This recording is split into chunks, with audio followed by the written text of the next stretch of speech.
സലു കിച്ചനിലേക്ക് സ്വാഗതം.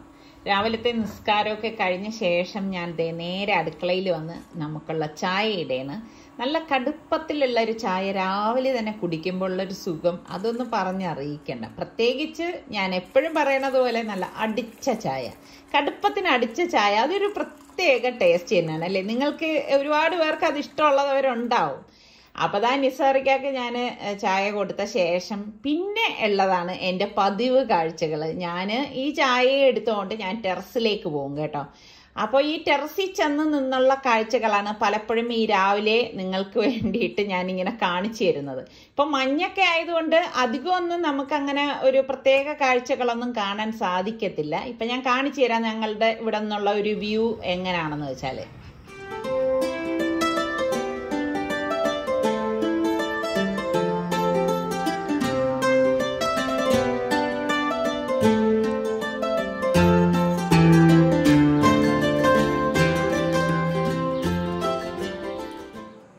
നേരെ അടുക്കളയിലേക്ക് വന്നത് 3 പൊട്ടറ്റോ പീൽ ചെയ്ത് കഴുകി എടുത്തിരിക്കുകയാണ്. അപ്പോൾ അത് ഇതുപോലെ ചെറിയ പീസായിട്ട് കട്ട് ചെയ്തിട്ടുണ്ട്. പിന്നെ ഒരു 3 സവോളയും സ്ലൈസ് ചെയ്ത് എടുത്തിട്ടുണ്ട്. പ്രഷർ കുക്കറിൽ വെളിച്ചെണ്ണ ഒഴിച്ചിട്ട് ഒരു പട്ട, ഗ്രാമ്പു, ഏലക്കയും കൂടി ഇതിലേക്ക് ഇട്ടിട്ട് കുറച്ച് ഉലുവ ഇട്ട് കൊടുക്കും. പിന്നെ നമ്മൾ ഈ സ്ലൈസ് ചെയ്ത സവാള ഇതിലേക്ക് ഇട്ട് കൊടുക്കുകയാണ്. ഇട്ട് കൊടുത്ത ശേഷം നമുക്കൊന്ന് വഴറ്റി കൊടുക്കാം. അപ്പോൾ പെട്ടെന്ന് രാവിലെ കറികൾ ഉണ്ടാക്കണം എന്നുള്ളവർക്ക് ഇത് ഫോളോ ചെയ്താൽ മതി കേട്ടോ. വേഗം ടപ്പേന്ന് നമുക്ക് കറികളൊക്കെ റെഡിയാക്കി എടുക്കാൻ പറ്റും. ഇതാ നന്നായിട്ടൊന്ന് വഴറ്റിയ ശേഷം ഇഞ്ചി, വെളുത്തുള്ളി പേസ്റ്റ്, കറിവേപ്പില, പച്ചമുളക് ഇത്രയും കൂടി നമുക്കിതിലേക്ക് ഇട്ട് കൊടുക്കാം. ഇതൊക്കെ നിങ്ങളുടെ എരിവിൻ്റെ പാകത്തിനും നിങ്ങൾ എടുക്കുന്ന പൊട്ടറ്റയുടെ അളവിനനുസരിച്ചും ചേർത്ത് കൊടുത്താൽ മതി കേട്ടോ. എന്നിട്ട് ഇതെല്ലാം കൂട്ടിയിട്ട് നന്നായിട്ടൊന്ന് ഇളക്കി കൊടുക്കണം. ഇളക്കി കൊടുത്ത ശേഷം ഇതിലേക്ക് 1 ടീസ്പൂൺ മഞ്ഞൾപ്പൊടിയും 2 ടീസ്പൂൺ മല്ലിപ്പൊടിയും 3 ടീസ്പൂണോളം കാശ്മീരി ചില്ലി പൗഡറും 1 ടീസ്പൂൺ ഗരം മസാല പൊടിയും പാകത്തിനുള്ള ഉപ്പും കൂടി ഇട്ട് കൊടുക്കാം. എന്നിട്ട് വീണ്ടും നന്നായിട്ടൊന്ന് ഇളക്കിയെടുക്കണം. എരിവിൻ്റെ പാകത്തിന് നിങ്ങൾ മുളക് പൊടി ചേർത്ത് കൊടുത്താൽ മതി കേട്ടോ. അപ്പം നമുക്കിതിലേക്ക് അരിഞ്ഞു വെച്ചിരിക്കുന്ന പൊട്ടറ്റോ ഇതുപോലെ ഇട്ട് കൊടുക്കണം. ഇട്ട് കൊടുത്തിട്ട് ജസ്റ്റ് ഇതുപോലെ ഒന്ന് ഇളക്കി കൊടുക്കും. ആ മസാലയൊക്കെ എല്ലായിടത്തും വരത്തക്ക രീതിയിൽ ഒന്ന് ഇളക്കിയെടുത്താൽ മതി. ഇത് നമുക്ക് വേഗം തയ്യാറാക്കാം കേട്ടോ. നമുക്ക് ഇപ്പം ഗ്യാസിൻ്റെ മൂട്ടിൽ തന്നെ നിന്ന് സമയം കളയേണ്ട ആവശ്യമൊന്നുമില്ല. എന്നിട്ട് നമുക്കിതിലേക്ക് പാകത്തിനുള്ള ചൂടുവെള്ളമാണ് ഒഴിച്ചു കൊടുക്കേണ്ടത്. അത് പ്രത്യേകം ശ്രദ്ധിച്ചേക്കണം. ചൂടുവെള്ളത്തിൽ തന്നെ ഇത് വേവിച്ചെടുക്കാൻ നോക്കണേ. ചൂടുവെള്ളം ഒഴിച്ചു കൊടുത്ത് ഇളക്കി കൊടുത്ത് ഒന്ന് ലെവൽ ചെയ്ത് കൊടുക്കണം. ലെവൽ ചെയ്ത് കൊടുത്ത ശേഷം നമുക്കിനി ഇതിനിപ്പോൾ കുക്കർ മൂടിയിട്ട് വെയിറ്റ് ഇട്ടിട്ട് ഒരു 2 വിസിൽ മതി കേട്ടോ. അപ്പോഴേക്ക് പൊട്ടറ്റോ അല്ലേ പെട്ടെന്ന് വെന്ത് കിട്ടും. അപ്പോൾ 2 വിസിൽ കേട്ട് കഴിഞ്ഞ് സ്റ്റീമൊക്കെ പോയ ശേഷം നമുക്ക് കുക്കർ ഒന്ന് ഓപ്പൺ ചെയ്ത് നോക്കാം. സ്റ്റീം പോയ ശേഷം മാത്രമേ കുക്കർ ഓപ്പൺ ചെയ്യാവൂ കേട്ടോ. കണ്ട കറക്റ്റ് പരുവത്തിന് നമ്മളുടെ പൊട്ടറ്റോയൊക്കെ വെന്ത് വന്നിട്ടുണ്ട്. എളുപ്പമല്ലേ ഈ കറി ഉണ്ടാക്കാൻ. ഇപ്പോൾ പെട്ടെന്ന് നമ്മുടെ വീട്ടിലെ ഒരു ഗസ്റ്റൊക്കെ വരികയാണെങ്കിൽ, അല്ലെങ്കിൽ നമ്മുടെ മക്കൾക്ക് ഇപ്പോൾ സ്കൂളിൽ കൊണ്ടുപോകാനായാലും നിങ്ങൾക്ക് ഓഫീസിലൊക്കെ കൊണ്ടുപോകാനായാലും എളുപ്പം റെഡിയാക്കി എടുക്കാം. പിന്നെ ഞാൻ ഇവിടെ 3 മുട്ട പുഴുങ്ങി എടുത്തതും കൂടി ഇതിലേക്ക് ഇടേണ്. അവർക്കൊക്കെ ഒരു സന്തോഷമാവട്ടെ എന്ന് കരുതി. പൊട്ടറ്റോ മാത്രം കൊടുക്കുമ്പോഴാണല്ലേ ഇവർക്കൊക്കെ ഒരു ഇഷ്ടക്കേടൊക്കെ തോന്നണത്. അപ്പോൾ അവർക്ക് സന്തോഷിക്കാം. ഇതുപോലെ മുട്ടയും കൂടെ പുഴുങ്ങി ഇട്ട് കൊടുക്കാം. അപ്പം നല്ല അതായത് ചപ്പാത്തിയുടെ കൂടെയും ഇടിയപ്പത്തിൻ്റെ കൂടെയും ഒന്നും ഇല്ലെങ്കിൽ നമുക്ക് ചോറിൻ്റെ കൂടെ വരെയും കഴിക്കാൻ പറ്റിയ ഒരു കറിയാണ് കേട്ടോ. നിങ്ങളൊക്കെ ട്രൈ ചെയ്ത് നോക്കിയിട്ട് എങ്ങനെ ഉണ്ടെന്ന് എനിക്ക് ഫീഡ്ബാക്ക് കൂടി തരണം കേട്ടോ. അപ്പം ഞാനിത് ചൂടോടുകൂടി തന്നെ വിളമ്പാണ്. ആവി ഇങ്ങനെ പറക്കുന്നത് നോക്കിക്കേ. അപ്പം പുട്ടിൻ്റെ കൂടെയൊക്കെ കഴിക്കാൻ അടിപൊളി ടേസ്റ്റാണ് കേട്ടോ ഈ ഒരു കറി. കുറച്ച് ദിവസമായിട്ട് സുൽത്താന് ഉമ്മാക്ക് ഞാൻ ഒരു സംഭവം കാണിച്ചു തരാം, ഒരു സാധനം വരും എന്നും പറഞ്ഞുകൊണ്ട് നിൽക്കായിരുന്നു. കഴിഞ്ഞ ആഴ്ചയെ പറയുന്നതാണ്. ഇപ്പൊ അത് വന്നിട്ടുണ്ട്. അതെന്താണെന്ന് ഞാൻ കാണിച്ചു തരാമേ. ഇപ്പൊ മാറി എല്ലാ രീതിയിലായിരിക്കും മീറ്റിങ്ങും എല്ലാം അറ്റൻഡ് ചെയ്യാൻ പോണത്. ഇതെന്ന് വെച്ചാൽ നമ്മൾ കമ്പ്യൂട്ടറിൽ ഫോണിൽ നമ്മൾ ഒരാൾക്ക് സംസാരിക്കില്ലേ അതേപോലെ തന്നെ. പക്ഷെ നമ്മൾ ഇതിടുമ്പം നമ്മൾ നേരിട്ട് അയാൾ നിൽക്കണ പോലെ തോന്നും. അങ്ങനത്തെ രീതിയിൽ സുൽത്താനൊക്കെ പറയുന്നതെന്ന് വെച്ചാൽ ഉമ്മ ഇനിയിപ്പം പുതിയൊരു ലോകമാണ്, ഇങ്ങനെയൊക്കെ ആയിരിക്കും ഇനി കാര്യങ്ങളൊക്കെ നടക്കുന്നതെന്ന്. എനിക്കൊന്നും മനസ്സിലായില്ല കേട്ടോ. എല്ലാം കാണിച്ചു തരാമെന്ന് പറഞ്ഞിട്ടാണ് ഇതെല്ലാം ഇപ്പൊ സാധനങ്ങൾ പുറത്തേക്ക് എടുക്കുന്നത്. അതിൻ്റെ അകത്താണ് കാണുന്നത്. അതിന്റെ 2 കൺട്രോളേഴ്സ് ആണ്. എത്ര രൂപ വിലയായിരുന്നു?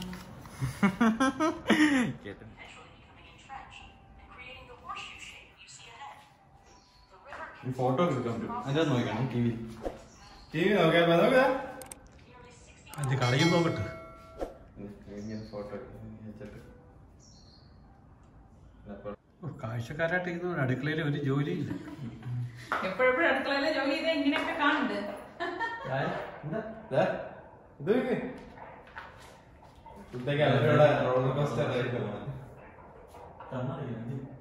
ശരിക്കും ഈ സംഭവം നമ്മൾ വെച്ചിട്ട് ഈ സംഭവം വെച്ച ശേഷം ആ ഒരു സൗണ്ട് എഫക്റ്റില് നമ്മള് കാണുമ്പോഴാണ് ആ ഒരു ലുക്ക് വരുന്നത്. സ്റ്റാർട്ട് ചെയ്തില്ലേ?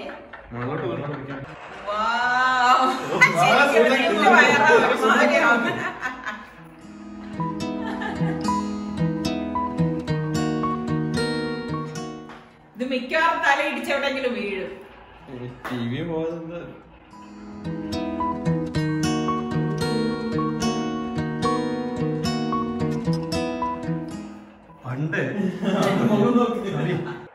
പണ്ട് ഫോണൊക്കെ ഇയർഫോണൊക്കെ വെച്ചിട്ട് റോഡിൽ നിന്ന് സംസാരിച്ചിട്ട് പോകുമ്പോ ആൾക്കാരെന്ത് പറയും, അവനെന്തോ ലൂസാണെന്നല്ലേ. അപ്പൊ ഇങ്ങനെ ഇവന്റെ ഈ രീതി നോക്ക്. ഇതിപ്പോ വെക്കുമ്പോ നമുക്ക് മെനക്കേടാണ് കേട്ടോ. ഇവിടെ വന്ന് ഇതുപോലെ കളിച്ചോണ്ടിരിക്കുമ്പോ അങ്ങോട്ടും ഇങ്ങോട്ടും പോകാൻ പറ്റത്തില്ല.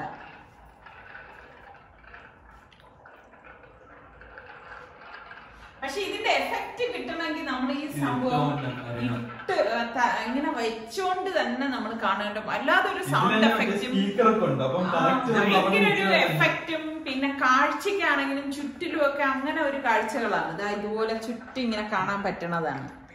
സുൽത്താൻ ഇതിന്റെ ഉപയോഗവും കാര്യങ്ങളും ഒക്കെ ഒന്ന് പറ. അപ്പൊ ഇത് വന്നിട്ട് വെർച്വൽ ഹെഡ്സെറ്റാ. അപ്പൊ നമുക്ക് സാധാ പണ്ടത്തെ വെർച്വൽ ഹെഡ്സെറ്റ് ഉണ്ട്, നമുക്ക് കാണിച്ചു തരാം. ഇതാണ് പണ്ടത്തെ വെർച്വൽ ഹെഡ്സെറ്റ്. ഇതില് യൂട്യൂബിൽ നീട്ടിയത്. ഇതിൽ നമ്മള് ഫോൺ ഇതിന്റെ അകത്ത് ഫോൺ വെച്ചിട്ട് ഇതേപോലെ തന്നെ ലെൻസ് ഒക്കെ വെച്ചിട്ടാണ് നമ്മൾ യൂസ് ചെയ്യുന്നത്. കണ്ട, ഇതിൽ നമ്മുടെ ഫോണില് ഡിസ്പ്ലേ വെച്ചിട്ടാണ് ഈ വെർച്വൽ ഹെഡ്സെറ്റ് യൂസ് ചെയ്യുന്നത്. അതിൽ നമുക്ക് ഇങ്ങനെ ചുറ്റും കാണാൻ മാത്രമേ പറ്റൂ. പക്ഷെ ഇതിലുണ്ട, ഇതിൽ നമുക്ക് കൺട്രോളേഴ്സ് വന്നിട്ട് നമുക്ക് കൺട്രോൾ ചെയ്യാൻ പറ്റും. നമുക്ക് റിസർച്ച് ചെയ്തോണ്ടിരിക്കുന്നത്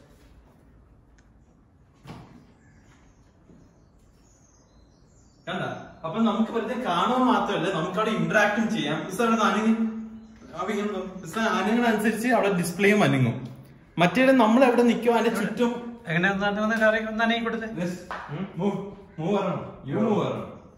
നമ്മൾ മാറുന്നതനുസരിച്ച് അവിടെ ഡിസ്പ്ലേയും അനുസരിച്ച് മാറും. മറ്റേ VR എന്ന് വെച്ചാൽ നമ്മൾ ഒരു സ്ഥലത്ത് നിന്ന് ചുറ്റും കാണാൻ മാത്രമേ പറ്റൂ. ഇത് നമുക്ക് ഫുൾ കൺട്രോൾ ഉണ്ട്, നമുക്ക് എന്താ ചെയ്യണതിനനുസരിച്ചുള്ള. ഭാവി ഇതിലാണ്. ഇനി എല്ലാ മീറ്റിംഗ്സ് ഒക്കെ നമ്മളിവിടെ നിൽക്കുമ്പോൾ നമുക്കൊരു ക്യാരക്ടർ കാണും. അപ്പുറത്ത് വേറെ ആരുടെയെങ്കിലും മീറ്റിംഗ് നടക്കുമ്പോ അവരുടെ ക്യാരക്ടർ അവിടെ നിൽക്കും. അപ്പൊ ആ ക്യാരക്ടേഴ്സ് ആയിരിക്കും സംസാരിക്കുന്നത്. യൂട്യൂബ് അങ്ങനെ വരുമോ? കുക്കിംഗ് ഒക്കെ അങ്ങനെ വരുമോ?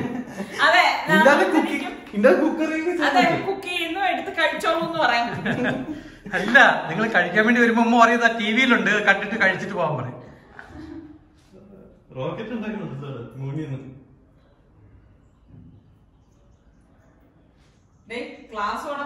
പേപ്പറിലൊക്കെ വരപ്പ് മതിയാക്കിക്കൊണ്ട് ഇനി ഇതിന്റെ അകത്താണ് വരപ്പ് സാർ. അപ്പൊ ഇതാണ് വെർച്വൽ ഹെഡ്സെറ്റ്. ഇത് വന്നിട്ട് നമ്മുടെ വയർലെസ് ഹെഡ്സെറ്റാ. നമുക്ക് വേറെ കമ്പ്യൂട്ടറിന്റെ ആവശ്യമൊന്നുമില്ല, ഫുൾ ഇതിൽ തന്നെ ഉള്ളതാ. ഇത് Quest 2 എന്ന് പറഞ്ഞിട്ടുള്ള മോഡലാണിത്. അപ്പൊ നമുക്ക് ഫ്രീ ആയിട്ട് നടക്കാം. മറ്റേ നമുക്ക് ഒരു കേബിൾ ഉണ്ട്, കമ്പ്യൂട്ടർ കുത്തിക്കൊണ്ടിരിക്കും. അപ്പൊ നമ്മള് അനങ്ങുമ്പോ ആ കേബിളും അനുസരിച്ചിരിക്കും. പക്ഷെ ഇത് ഇങ്ങനെ തന്നെ. ഇംഗ്ലീഷ് ലുലുവിലൊന്നും പോകണ്ടത് കളിക്കണമെങ്കിൽ. ലുലുവിലുള്ള സെയിം സാധനം ഇത് കണ്ടതാ ഒരു ഫുൾ ഇത് നോക്കി. ഇത് ഇങ്ങനെ സൂം ചെയ്ത് വരുമ്പോ ഇന്ത്യയുടെ ഫ്ലാഗും, ഇന്ത്യയുടെ ഫ്ലാഗ് അല്ല, ഒരു ഫ്ലാഗ്. അപ്പൊ വൈകുന്നേരം മധുരം എന്തെങ്കിലും ഉണ്ടാക്കാന്ന് വിചാരിച്ചു. ഞാൻ 2 ഉണ്ട ശർക്കര പൊടിച്ചെടുത്തിട്ട് പാത്രത്തിലേക്ക് ഇട്ടിട്ട് ഇനി ഒന്ന് ഉരുക്കിയെടുക്കണം. സാധാരണ ഞാൻ ശർക്കരപ്പാനി ഉണ്ടാക്കി വെക്കുകയാണ് ചെയ്യണത്. ഇപ്പൊ എന്റെ കയ്യിൽ തീർന്നു പോയത് കാരണം ഞാനിപ്പം ഉണ്ടാക്കി എടുക്കണം. എന്നിട്ട് 1/2 കപ്പ് വെള്ളം ഒഴിച്ചിട്ട് നമുക്കിത് ഉരുക്കിയെടുക്കണം. അപ്പൊ ഞാൻ ഇവിടെ ജീരകശാല അരി 1 കപ്പ് എടുത്തിട്ടുണ്ട്. മെഷർ ചെയ്ത് 250 ml കപ്പിലാണ് 1 കപ്പ് എടുത്തത്. അപ്പൊ അത് മിക്സ് ഒരു 5-6 മണിക്കൂർ കുതിർക്കണം കേട്ടോ, നല്ലതുപോലെ കുതിർന്ന് കിട്ടണം. എന്നിട്ട് കഴുകിയിട്ട് മിക്സിയുടെ ജാറിലേക്ക് ഇട്ടിട്ട് 1 ടേബിൾ സ്പൂണ് ദോശമാവ് ഞാൻ ഇതിലേക്ക് ഇട്ട് കൊടുക്കുകയാണ്. അപ്പൊ നിങ്ങളുടെ കയ്യിൽ ചോറുണ്ടെങ്കിൽ 1 സ്പൂണ് ചോറ് ഇട്ട് കൊടുത്താൽ മതി കേട്ടോ, വെറും 1 ടേബിൾ സ്പൂൺ ഇട്ട് കൊടുത്താൽ മതി. പിന്നെ ഇതുപോലെ 2 നുള്ളി ചെറിയ ജീരകവും 3 ഏലക്കായ, ഇതുപോലെ ഏലക്ക എടുത്തിട്ട് 3 എണ്ണത്തിൽ കൂടണ്ട കേട്ടോ, ഇത്രയും മതി. അപ്പോൾ 1 കപ്പ് വെള്ളം എടുത്തിട്ടുണ്ട്. അതിൽ കുറച്ച് വെള്ളം ഒഴിച്ചിട്ട് ബാക്കി ഞാൻ മാറ്റി വെക്കാണ്. എന്നിട്ട് പാകത്തിനുള്ള ഉപ്പും കൂടി നമുക്ക് ഇതിലേക്ക് ഇടാം. പാകത്തിനെന്ന് പറഞ്ഞാൽ വളരെ കുറച്ച് കേട്ടോ. എന്നിട്ട് ഇതുപോലെ ഒന്ന് അടിച്ചെടുക്കണം. അടിച്ചെടുത്ത ശേഷം ബാക്കി ഇരിക്കുന്ന വെള്ളം നമുക്ക് ഇതുപോലെ കുറേശ്ശെ ഒഴിച്ചിട്ട് അടിച്ചെടുക്കണം. അപ്പം നന്നായിട്ട് ഇതൊന്ന് അരച്ചെടുക്കണം കേട്ടോ. അപ്പോൾ ഞാൻ ബാക്കിയുള്ള ഫുള്ള് വെള്ളം ഇതിലേക്ക് ഒഴിച്ചു കൊടുക്കുകയാണ്. കാരണം നന്നായിട്ട് അരഞ്ഞ് കിട്ടാനായിട്ടാണ് ഇങ്ങനെ സ്റ്റെപ്പ് ബൈ സ്റ്റെപ്പായിട്ട് വെള്ളം ചേർത്തത്. അപ്പം നമ്മളുടെ ശർക്കരപ്പാനി ഉരുകി വന്നിട്ടുണ്ട്. അപ്പം ഇത്രയും മതിയാകും. ഇനി ഇത് നമുക്കൊന്ന് അരിച്ചെടുക്കണം. കാരണം ഇതിലൊക്കെ അഴുക്കുണ്ടാവും. അപ്പോൾ അത് പ്രത്യേകം ശ്രദ്ധിച്ചേക്കണം. അരിച്ച് തന്നെ എടുക്കണം കേട്ടോ. അപ്പോൾ എല്ലാം നല്ല ഉരുകി പരുവത്തിന് വന്നിട്ടുണ്ട്. വെള്ളം കൂടി പോരുതേ. അപ്പം നമ്മളിതാ അരി ഞാൻ അരച്ച് നല്ല ഫൈനാക്കി എടുത്ത് വെച്ചിട്ടുണ്ട്. അപ്പം ഇത് നമുക്കിനി ഒരു ബൗളിലേക്ക് ഒഴിച്ചു കൊടുക്കാം. ഇതുണ്ടാക്കുമ്പം അരി നല്ലതോണം കുതിർന്ന് തന്നെ നമ്മൾ എടുക്കണം കേട്ടോ. അത് പ്രത്യേകം ശ്രദ്ധിക്കേണ്ട ഒരു സംഗതിയാണ്. എന്നിട്ട് നമുക്ക് ഈ ചൂടോടുകൂടി തന്നെ ഈ അരിച്ച ശർക്കര പാനി ഇതുപോലെ സ്പൂൺ കൊണ്ട് ഇളക്കിയിട്ട് ചൂടോടുകൂടി തന്നെ മാവിൽ ഒഴിക്കണം. ഇത് പ്രത്യേകം ശ്രദ്ധിക്കണം, മാവ് വെന്തു പോരുത്.